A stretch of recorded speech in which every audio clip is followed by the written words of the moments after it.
Hi guys, welcome to another episode of Kings of Kimuras podcast. This episode is going to be a little bit different, where I traveled to another location to interview a doctor friend of mine. This doctor trains Jiu Jitsu. I've known him for many years. I know him as Dr. Mark. I'll allow him to introduce himself in the video itself. But in this video, we talk a lot about peptides, alternative medicine, plasma therapies, PRP injections, many things, even hyperbaric chambers. So I hope you guys enjoy this podcast, and make sure you give us a like and a follow on all social media applications. Thank you. Welcome to Kings of Kimuras. You and I know each other from Jiu Jitsu. First, let me let you introduce yourself. So I'm Marc Demyun. I'm a Jiu Jitsu practitioner, but I'm also a physician, and that's how we kind of met through Jiu Jitsu. I don't know how many, 5-6 years ago. Yeah. How long have you been training for? I've been training for almost 9 years. Okay. I'm still a purple belt. Yeah. I've been a purple belt for probably 4 of those 9 years. And so obviously you're wearing a lab coat here. You're a doctor. How difficult is it for you to find the time to be able to train, like with your busy schedule? Actually, that's a good question. So people think that you're always busy, so you're always working, but that's true. But the thing for me is Jiu-Jitsu offers me that break that I don't have. I mean, if I didn't have that, it would actually be more monotonous and chaos than it would be if I didn't have that. Mm-hmm. When I train, you're still thinking, which is I like to do obviously as a physician, but you're also very, very physical. So you're getting both sides, and it's just that mental break that I get. And without that, I've noticed that I have a lot more stress. I actually gain weight. I don't feel good. And so now it's just part of my routine that I have to do it. And in fact, I haven't rolled in probably 3-4 days, and I feel it. Like it's not optimal. Yeah, I know for me, when my wife and I travel, we go on vacation, that she almost like makes it mandatory that I go train because it's more tolerable to be around me, because like you're saying, you have that kind of like pent up frustration, or, you just need to get that physical exertion out. So a lot of times before we even travel, I like plan out what days I'm going to train and like where I'm going to be at. So, and it's more than just exercising, right? Like I can go weightlift, but it's not the same thing to me. I don't know why. It's just different. Yeah, I think it's the difficulty of it too. That it's it's not necessarily life or death, but if we looked at it like, anytime that somebody's tapping you, like essentially they're putting you under, like if you don't tap from that, right? So it's that like physical exhaustion of doing something difficult and challenge yourself at the same time. And what did you do anything physical like that before you started jiu-jitsu? I mean, years and years ago. I mean, I'm 56 now, but I mean, I played a little bit of college football, but then I blew my knee out. I only played for less than a year, actually. Did a little bit of wrestling in high school, just average stuff most kids do. And then after that, just lifted and never really got into anything until, like jiu-jitsu, until I started jiu-jitsu about, like I said, 8-9 years ago. And so that you were in your 40s at that time? Yeah, actually. I was, yeah, that's right. Probably 47, 48-ish. And that's not really like a common age that people find jiu-jitsu. But like as someone who, is in their 40s, if there's somebody else like watching this, what would you tell them as an approach if they're considering training jiu-jitsu? Like, what would be the approach to it? So when I first started, all I thought about is, I just want to get to blue belt, and then I just could relax and not do anything, and then I don't have to worry about it. But you always hear this. I don't want to make a cliche, but it's a journey. It really is a journey. And then I think after a while of realizing that, it just becomes part of your lifestyle, and has really, really transformed the way I do things as a person. Mm-hmm. It offers you things outside just the physicality of it. It offers you I've been in a lot of leadership roles, and jiu-jitsu has really helped me with being in those leadership roles. It's not that you're arrogant, but you just have another sense of, you could handle things no matter what. Mm-hmm. Like If you're on the mat and you get tapped, that's fine. But, and you feel in command, even though you may be getting tapped, but you're also doing that to other people, and you can get out of difficult situations because that's what jiu-jitsu is. Mm-hmm. When you walk into a boardroom to talk to a CEO of a hospital, it's a difficult situation, and you got yourself in for whatever reason. There's a problem with the contract or something like that. It's the same mindset. You can kind of get yourself out of that. So it's helped me a lot in business, medicine, and obviously personal too. Yeah, I tell a lot of guys that, and I'm sure they get tired of me saying it, that jiu-jitsu will directly affect your life outside the mat. And I know for me, it's helped me. I've had leadership roles prior to like running in a gym and teaching classes, but it's allowed me to kind of be more, be a better leader. Be able to speak in front of people as well. I mean, if you're teaching like as many classes as I teach and you're not good with communication, then you're probably not going to expand and grow. Yep. So I'm sure it's the same thing with you of like, being in those difficult situations on the mat and like they're directly translating to on the job. Yeah. I totally agree. So, someone in their 40s, it's absolutely worth doing. Obviously, go slow, take your time, tap early, all those things that you hear. But yeah, it really does. It will give you a leg up. I mean, it's almost like furthering your education. You're getting a skill that you wouldn't otherwise have, no matter what you're doing. So in order to find this jiu-jitsu school, was it like you saw a social media ad or you were just, in a strip center and you saw the place? So I had a personal trainer and the gym had closed that we were at. So we went to another gym in the McKinney area, and they offered jiu-jitsu and taekwondo and MMA and all that stuff. And I'm just like, yeah, maybe I could try that. Mm-hmm. And it was an experience. I thought, well, I'm strong. I've always been really strong, so I'll probably be fine. And I just got killed. I'm like, well, I don't understand how this can be. Mm-hmm. Like, this person's half my size, and I can't do anything. And I'm like, I have to understand this. So that's kind of got me hooked. And I've been doing it ever since. And it's not that you have, it's all about ups and downs in jiu-jitsu, as probably life is, but it just got me hooked. And I don't know, there are some people I think that do it and last 3 months and don't go back. And there are some people that are hooked for life. And I don't know how to determine that or who those people are, but it really, really just, I was intrigued by the fact that a smaller person could actually control somebody that's bigger. Yeah, I gave up a long time ago trying to figure out which student was going to come in and stay for the long haul and which ones weren't, because, in my experience, a lot of times the people that it kind of comes natural, maybe they're naturally athletic, are not always the ones that like stay to black belt. Yep. But that's not to say that there, aren't some of those people, but normally it's the person that, is a more critical thinker that tend to last a little bit longer in jiu-jitsu. They're more analytical in the way of their approach to, business or life. Those people tend to last a little bit longer in jiu-jitsu. That's a good thought, actually. There might be something to that, because physically I wasn't in great shape. My balance was terrible because I didn't practice that. But then I learned that. But what I liked about it was the thinking part. So yeah, maybe that's it, that you can't understand how, like I said, the smaller person can control the bigger person. There's like, it doesn't compute. Mm-hmm. So to try to figure that out, you're probably right. It's someone that wants to think that through and try to figure that part out of it. Yeah. So in this, you said 8 years of training. Yeah. What kind of injuries have you had during that time period?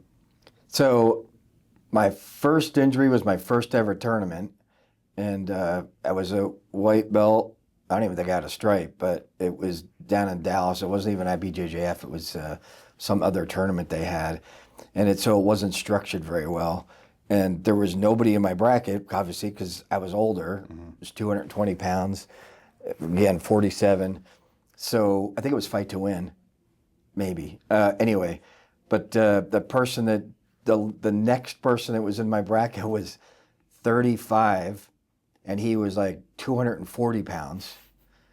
And I found out later, after he destroyed my knee and everybody else, that he was a linebacker for the Seattle Seahawks for like 3 years. Oh, wow. Yeah. And he basically, I was confident, I'm thinking, oh, I'll be okay. And everyone's like, I can't believe you're doing this. And got out and he just threw me. Not only threw me, but basically threw me, to where I landed, twisted my knee and broke my MCL. The next guy he threw into the table was like a movie. But anyway, that was my first experience. My wife, I remember, she was in the stands, and I remember just looking at her, and her face was just white. And she's like, I can't believe this is happening. And my coach was like, he felt so bad. He's like, I'm sorry. Usually people don't get hurt, blah, blah, blah. And my coach was like, he thought to himself, that's the last time I'm seeing this guy. Yeah. But I got my surgery, recovered 3 months-ish, 6 months, came back and kept on going. So I haven't had major surgeries like that, but obviously a lot of shoulder injuries, some neck stuff. But is it worth it? Yeah, I wouldn't give that up for anything. So in that time period where after you had your surgery, did you do any type of peptides or anything to help speed up that process? So at the time, I wish I knew of that then, but no, I didn't. If I did, I absolutely would have. That has helped a lot of my minor injuries. But no, at the time I didn't do that. I have had people since then have injuries, and they have come in and gotten an evaluation and peptides, and they have felt that it speeded the recovery up a lot. Mm-hmm. So I wish I did, but at the time I didn't have that. So that kind of leads me to my next question. The facility here is ProMed. ProMed, yeah. And that's a lot of what you guys do here. Obviously, that's one of like many aspects of what you guys do here. But what was the purpose of starting this business that you guys have here? Well, it's a long story short. After my injuries, I was like, there's got to be a better way to recuperate and recover. And that's when I started to learn about the peptides and got involved with someone that had a small clinic. And he's like, hey, why don't you come and take a look at our clinic and see what you think? And I became a patient. After a while, I got really involved with that and then actually became one of the medical directors. And in the ensuing 8 years, that just kind of spiraled into different opportunities to where now we're at ProMed here, about a 10,000 square foot building. We've got 8 hyperbaric chambers. We do peptides. We do IV fluids. We do pretty much anything wellness. Just a lot of ways to maybe heal that will hopefully augment your therapy and speed you along a little bit more. But yeah, I think we offer a lot of things here that a lot of primary care places don't. And again, a lot of that's based on my experiences with being injured in jiu-jitsu. Yeah, it seems like that's the way that a lot of, I shouldn't say a lot because there's a lot of doctors that don't think of medicine that way, right? It's like more treating the illness and not like the root cause of the problem. And I feel like with peptides, I've had personal experience of having injuries and using things like BPC and TB500 mm-hmm. and having like great results from that.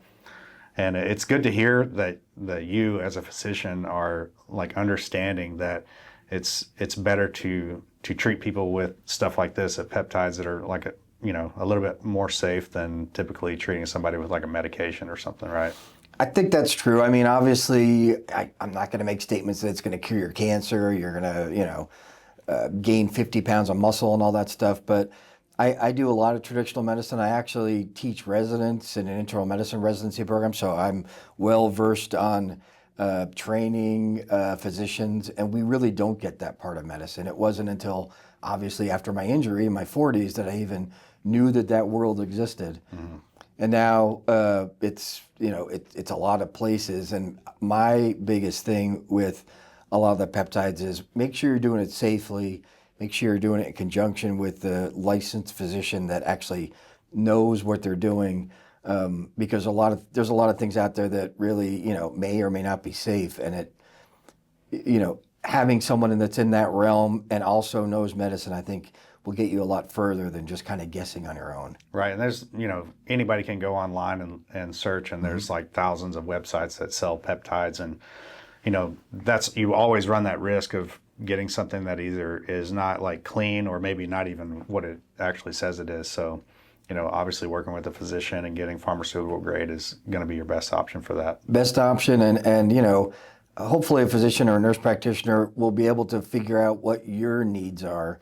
You may think I need this or I need that based on what I read, but maybe there's another option we can give you that you haven't thought about. And in terms of either peptides or other therapies. And I think that's where ProMed comes in, and we take a look at the whole person, what your goals are, what you want to do, and kind of take all that into account, figure out a personalized plan for you as a person.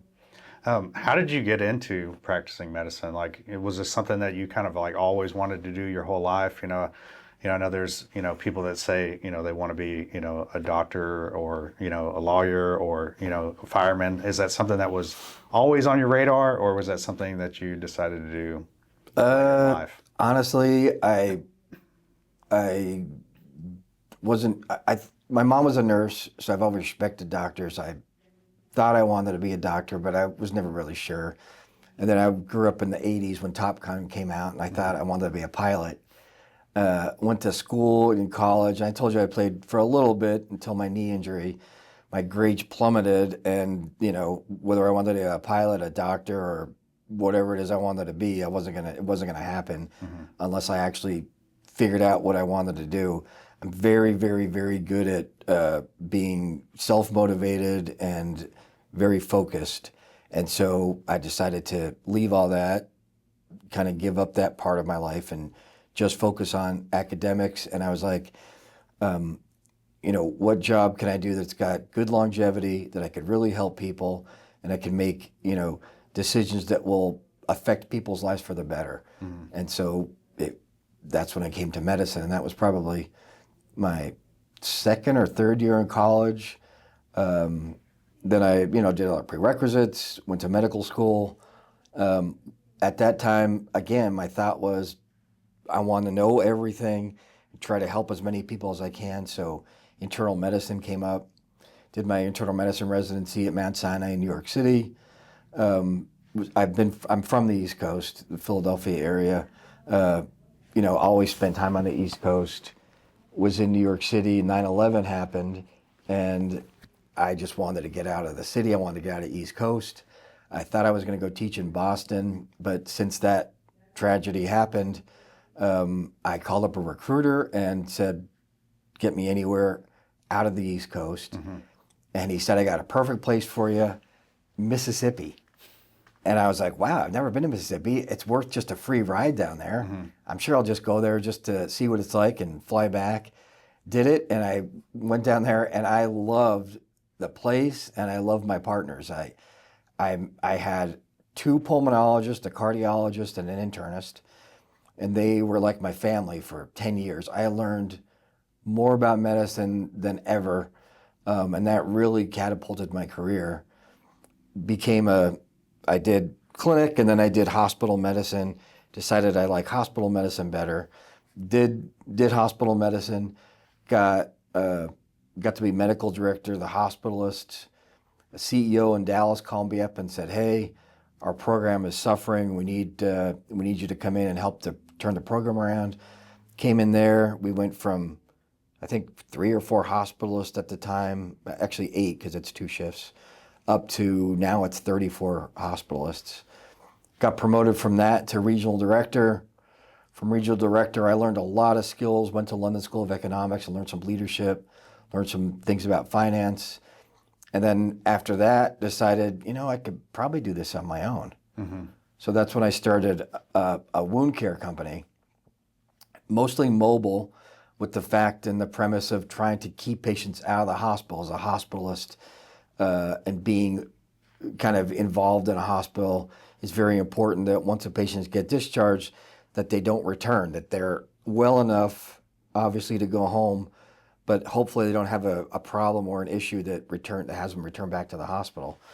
So thought there was an opportunity and a niche there.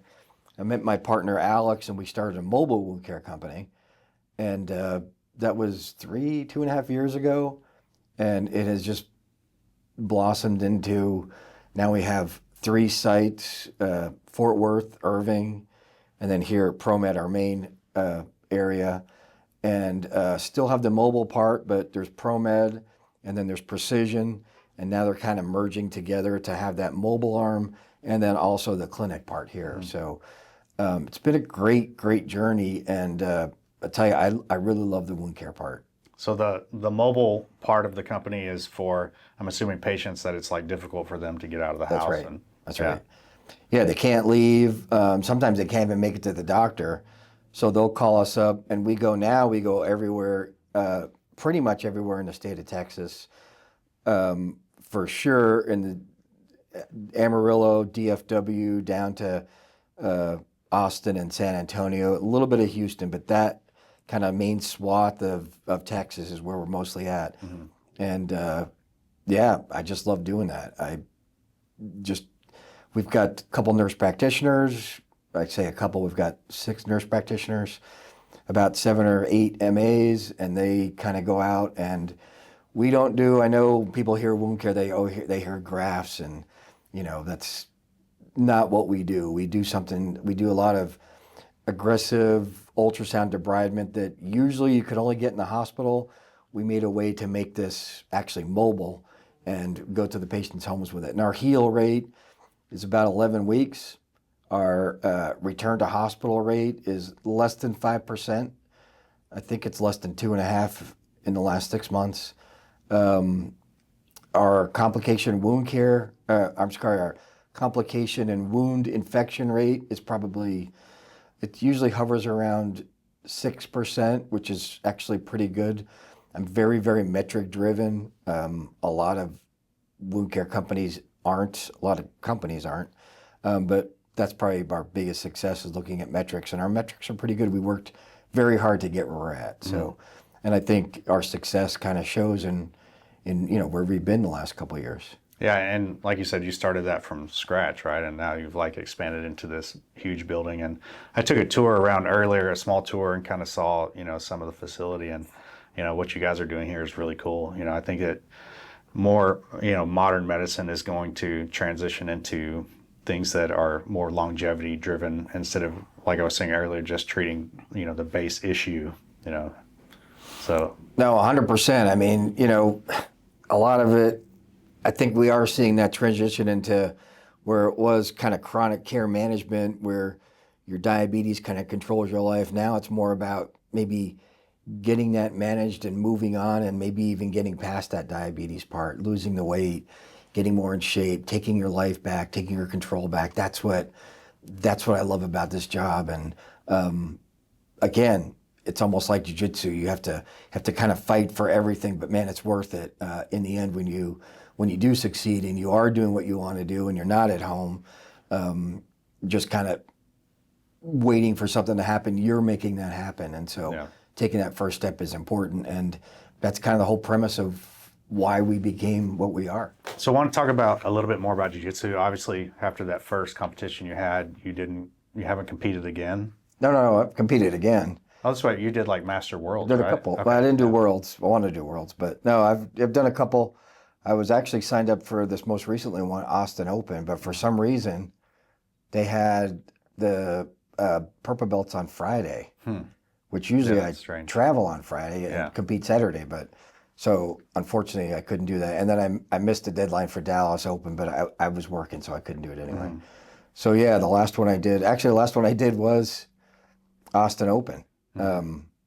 So that was, I guess, a year and a half ago. And you were a purple belt at that time? Of course, yeah. I think I've always been a purple belt. How did that experience go? Hopefully a lot better than the first time you Yeah. Actually, it did. I was actually winning, and then I had last second just a quick injury, and I I couldn't finish, but I was winning the whole match. And my coach, I could see the coach. He's like, just don't do anything different. Just stay there. Just stay there. Stay there. I was winning on points, and this guy ended up actually, I think, placing second or third at Worlds that year. And I was winning, and I literally just tweaked my shoulder, and I couldn't continue. Yeah. All right. So, do you have any desire to like continue competing? Is that something that's in the future for you? Yeah, I want to compete only because I'm really scared to do it. That's literally the only reason. Like, I got this mental block I got to get over this fear. And I've, came this far, and I just got to get over that. So yes, I definitely do want to compete again.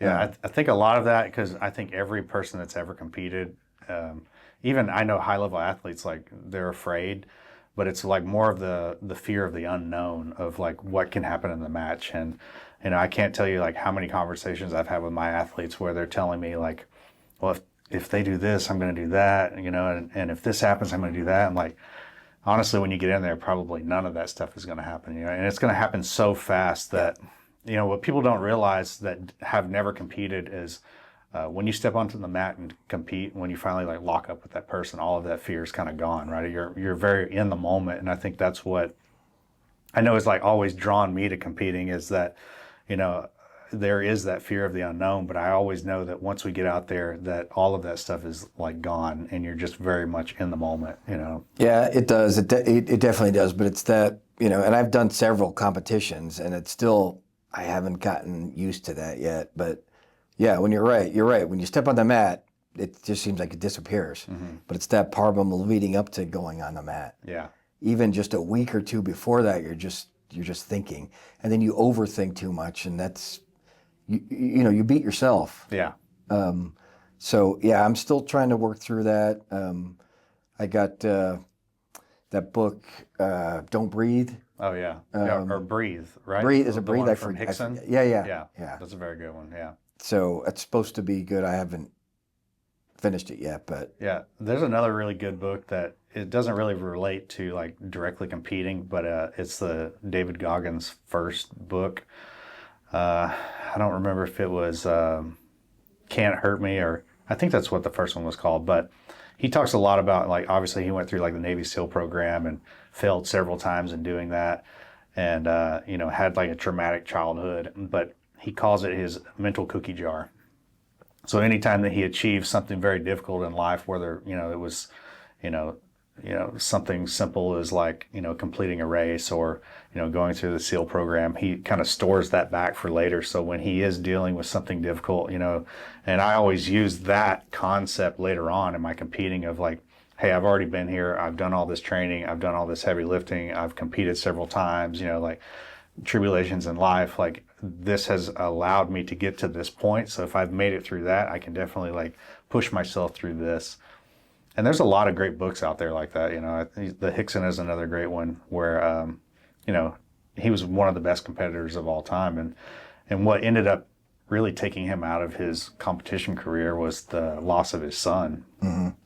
And, I think that's something that, a lot of people that compete sometimes, especially professionally, they kind of like lose the aspect of like, there's life outside the mat, right? And that's what's kind of cool about your position is jiu-jitsu isn't your main life. It's like a secondary thing for you, I want to talk a little bit about the PRP, and first I'll kind of give my story about when I was able to use that. Is I was preparing for a match for Kasai, and I don't know if you know what Kasai was, but it was a huge event that they were doing, and it was going to be at the Bomb Factory. And like 3 days before the event, I hit a foot sweep on someone, and my foot continued rotating out, and it ended up tearing a tendon in my knee. And I went and talked to a couple of orthos, and they basically told me like my competition career is over with. And they were saying the only time that they really do surgery is when it's completely severed. Right. And mine was, not completely. I think it was like a third of the way. So he had referred me to a doctor in Austin. And, obviously there were people here that did it, but this is who he referred me to. And I'm like, I'm willing to go check it out and do it. And they did the PRP directly into the tendon, and it was a complete recovery. They had told me like there's a good chance that it may not work, and I even heard that from the doctor here in Dallas. And when I did that, and obviously I used like VPC and TB500, and I went back in about 6 months and had another MRI done of my knee, and you could like see where it had like grown back together. And that's my experience with it. But I know you guys offer that here as a treatment as well. Yeah, we do. We offer a wide spectrum, PRP being one of those things. I'm a big believer in PRP. I mean, your body makes all these factors, and it's just being in medicine. I'm never get used to how amazing it is. But yeah, I mean, your body naturally makes these. So I'm not inventing anything. I'm just using what your body already does. I'm just basically concentrating it. So yeah, we do PRP.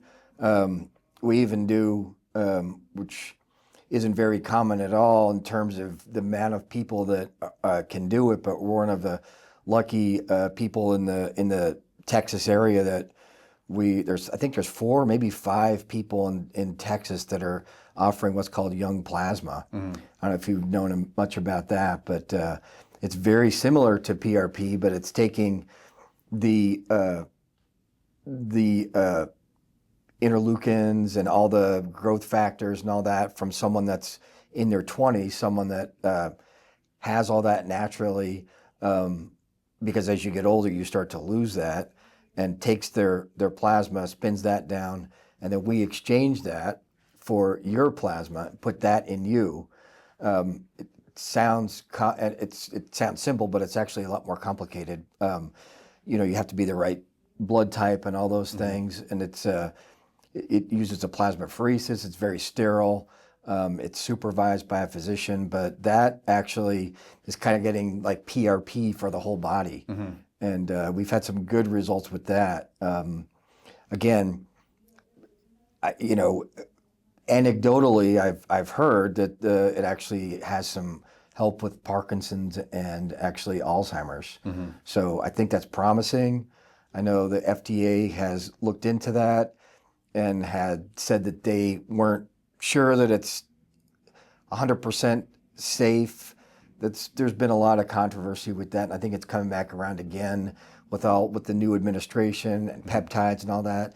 Young flesh frozen plasma is actually coming back again, and I think we're going to see a lot more people using that. Yeah, that's something that I've noticed too. Obviously, with the new administration, is they're really pushing to try to get a lot of these peptides FDA approved, where it's not just some random person making this stuff themselves, right? So. I think that's obviously a lot safer. I think they do work. I think it makes sense if they do. We can take advantage of the technology that we've got to be able to use that to maintain and to actually hopefully help people get healthier. There's nothing like exercise. Sure. 100%. You have got to do your part. You got to exercise. You could release all those all those interleukins, all those things that are good for your health just by exercising. But to augment that, with peptides and maybe fresh frozen plasma or FFP, PRP, it just makes sense. So, you got to exercise, you got to do your part, but all those other things are just additive. And if they help, why not use them? Yeah, I have to ask you about, diet as well. Like as a physician, is that something that, when you were coming up and learning, was that something that was like pushed heavily, or is that something that is like learned later on? It was learned because I wanted to do jiu-jitsu and I wanted to be as healthy as I could. Even before I started jiu-jitsu, I tried to be as healthy as I could. In doing jiu-jitsu, I think I've noticed a lot more food sensitivity, like, what helps me perform better, what hurts my performance. Yeah, it's like you're not going to eat some extremely spicy food right before you go train. Right. So you kind of realize, what maybe helps you perform better or what doesn't. You don't learn that in med school. Med school it's hard enough to learn physiology and all the medications that are out there. They don't really teach nutrition the way it probably needs to be taught for maximum performance. And so that's probably an area that I try to push with my residents a lot. I tell my residents and medical students there's two things that you could do as a physician. Antibiotics help people, but eating well and exercising are the two biggest things you could do, even in the hospital. It's imperative that you get up, walk around. You just change your physiology once you do that. And people that don't do that obviously take a lot longer to heal. So I'm a big believer in exercise and eating the right way. Not that I'm, it's not that my body fat's 10% or anything like that, but I think for 56, I'm in okay shape. And a lot of that's just because I exercise and try to eat right. Yeah, I know that, I hear this really talked about a lot that, people now that are in their like 40s and 50s are, biologically younger than if you looked at our parents or grandparents at that age, right? Do you feel like that's the case of, 40, I should say 40, 50s and 60s guys are, able to work out longer, look healthier, live better lives? I think that's true. I think part of that, is because we do have a lot of advancements. I mean, hormone replacement therapy has actually helped a lot with that. But again, you got to use it right. But yes, you have every opportunity to be, just being 56 and thinking about my dad at 56, I'm in a much, much better shape than he was. And it's not because of my genes or anything else, it's because I exercise. But yeah, I do take advantage of TRT. My testosterone is not super therapeutic, but it's right where it needs to be. And I feel better because of that. Yeah, I have some older guys that train with me, and they'll go to like their general practitioner and have their TRT levels checked, and they'll tell them that they're within their normal range for somebody that's their age. And I'm assuming that is correct, right? But being in that normal range of somebody that's 50 years old is not optimal, right? I mean, I'm not saying like make my levels like an 18-year-old, but at the same time, I don't want to feel exhausted and tired and, unable to maintain muscle mass. Yeah, I agree with that for the most part. I mean, obviously anybody undergoing any kind of TRT therapy, obviously you have to do it under the guise of a physician to make sure that it's safe and all of that. So I'm not saying go out there and just take TRT, but I agree to some degree. A lot of allopathic, a lot of physicians aren't trained in where probably your optimal testosterone should be. Actually, it's interesting. Testosterone is a U-shaped curve. So if you there is literally a certain amount that you should be at. Anything under that, you're underperforming. But anything over that, you're getting risks for increased hematocrit. Sleep apnea becomes worse. You get more apt to get blood clots. So there actually is a reasonable area to where to be in. Performance, albeit, is important, but numbers and making sure your blood pressure and your blood work is important also. Yeah, I can understand that. You were telling me a little bit about, and I didn't get to see it today, but you guys have some type of a pad that people will lay on when they get infusions, or you want to talk a little bit about that? Yeah, that's an interesting story. So in talking about the young plasma, we tried to come up with a way that you can get maximum therapy, because it is expensive, I have to admit. It works, but it's time consuming, it's an expensive therapy. We thought, is there a way to make it so that your body can absorb more?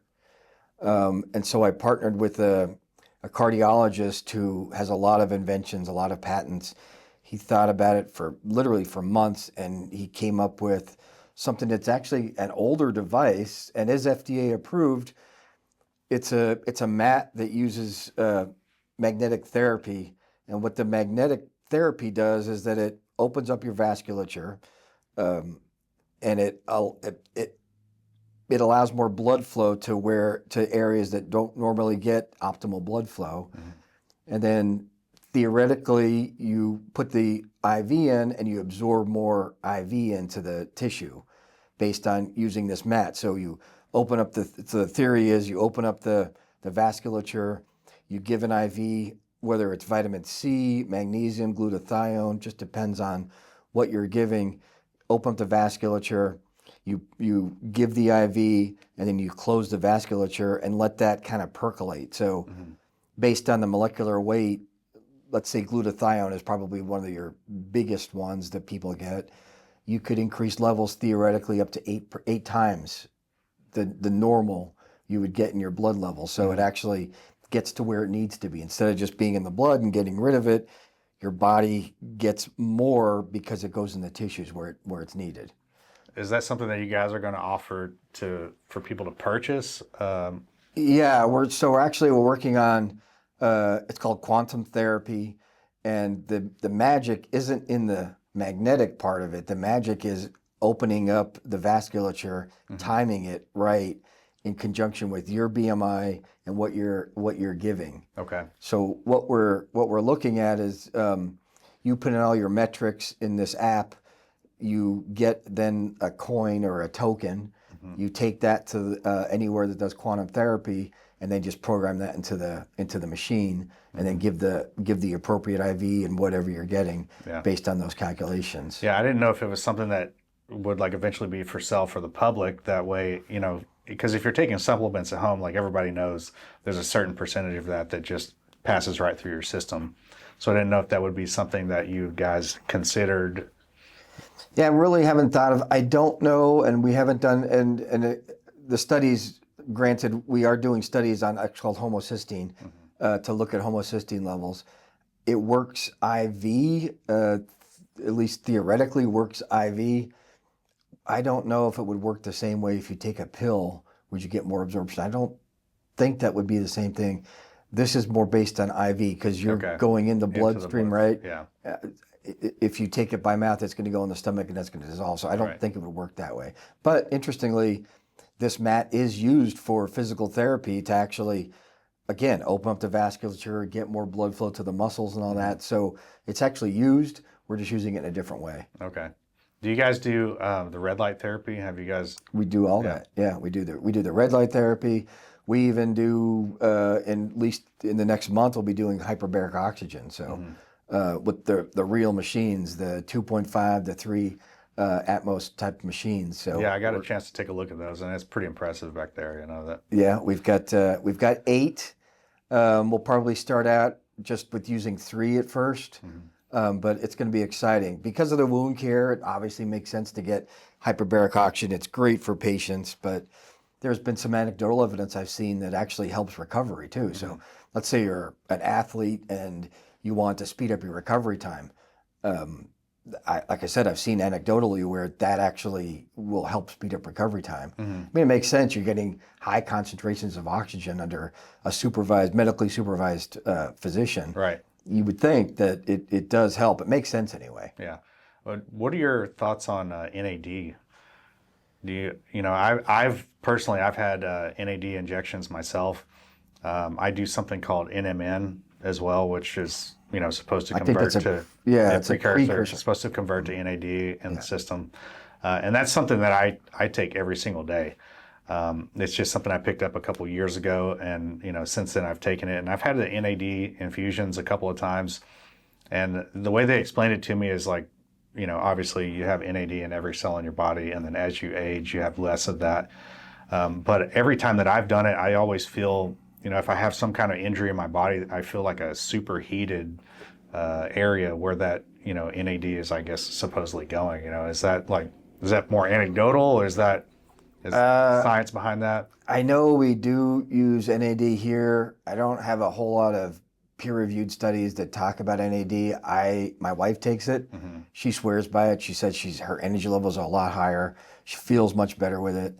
I've taken it once or twice. I did feel a little more energetic, but in terms of, like I said, peer-reviewed journals, I don't have a lot of evidence on that. I'm sure it's out there, but it is something that seems like a lot of people do take that now, and for the same reason, they just feel like they have more energy. Yeah. I don't know if it's doing anything, but I definitely, it's something that I've adopted into my system, and I have a concoction that I put together every morning that's kind of like a hydration drink after sleeping, but also it has things like creatine in it, and some antioxidants and some other BCAAs and stuff that it's just like part of my regimen. Every morning I get up and I make this drink, you know. And again, you're an athlete, so you kind of know, like I had said, what your body kind of needs.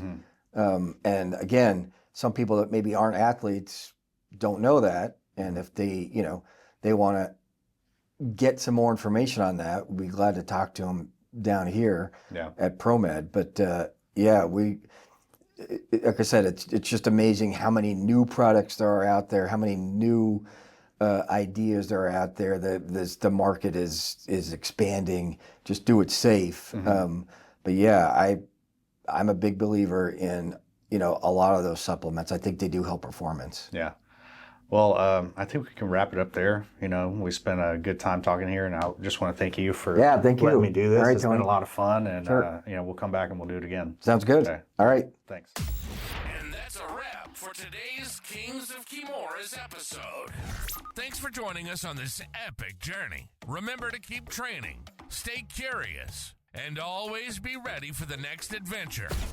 Until next time, keep your guards up and your minds open.